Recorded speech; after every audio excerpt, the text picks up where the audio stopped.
ഉത്തരാഖണ്ഡിൽ മേഘവിസ്ഫോടനം. നന്ദ്പ്രയാഗ് ഘാട്ടിന് സമീപത്താണ് മേഘവിസ്ഫോടനം ഉണ്ടായത്. ആളപായം സംഭവിച്ചിട്ടില്ല എന്നാണ് ഇപ്പോൾ പുറത്തുവരുന്ന റിപ്പോർട്ട്. കനത്ത മഴ തുടർന്ന ഹിമാചൽ പ്രദേശിലും ജനജീവിതം ദുസ്സഹമായി തുടരുകയാണ്. 23 മിന്നൽ പ്രളയവും 19 സ്ഥലത്ത് മേഘവിസ്ഫോടനവും ഉണ്ടായി. മരണസംഖ്യയും ഉയരുകയാണ്.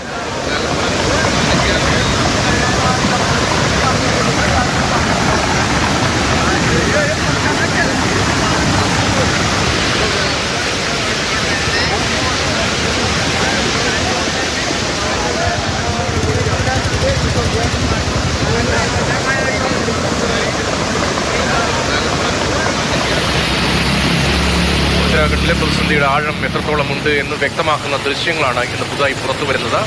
ഹിമാചൽ പ്രദേശിലെ സ്ഥിതി അതീവ ഗൗരവമായി തന്നെ തുടരുകയുമാണ്. അർജുൻ പീതാംബരൻ വിവരങ്ങളുമായി നമുക്കൊപ്പം ചേരുന്നുണ്ട്.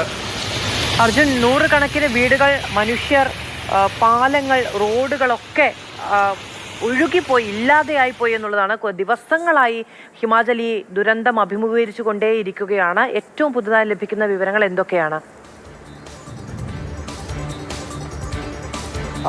ഉത്തരാഖണ്ഡിൽ ഇന്ന് രാവിലെയാണ് ഈ മേഘവിസ്ഫോടനം ഉണ്ടായിരിക്കുന്നത്. അത് ചമോലി ജില്ലയിലാണ്, മുഖ് എന്ന് പറയുന്ന ഗ്രാമത്തിൽ, ഈ നന്ദ്പ്രയാഗ് ഘാട്ടിനോട് സമീപത്ത്.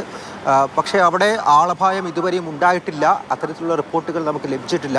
SDRF തന്നെയാണ് ഈ വിവരങ്ങൾ കൈമാറിയിരിക്കുന്നത്. SDRFിൻ്റെ സംഘം ഇപ്പോൾ ആ പ്രദേശത്ത് എത്തിയിട്ടുണ്ട്. ദുരിതാശ്വാസ പ്രവർത്തനങ്ങളും മറ്റ് രക്ഷാപ്രവർത്തനങ്ങളും നടത്തുന്നു, ഏകോപിക്കുന്നു എന്നുള്ള വിവരം തന്നെയാണ് ഇപ്പോൾ ഏറ്റവും പുതുതായിട്ട് പുറത്തു വന്നിട്ടുള്ളത്. ആളുകളൊന്നും തന്നെ ഒഴുക്കിൽ അകപ്പെട്ടിട്ടില്ല.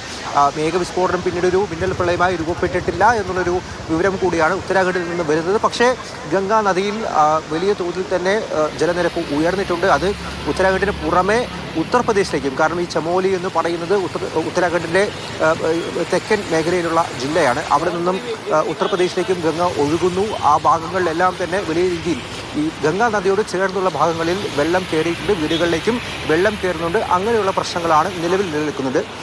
ഹിമാചൽ പ്രദേശിൽ 2 ദിവസമായിട്ട് മഴയില്ല. അതുകൊണ്ട് അവിടെയുള്ള ആളുകൾക്ക് ചെറിയൊരു ആശ്വാസമുണ്ട്.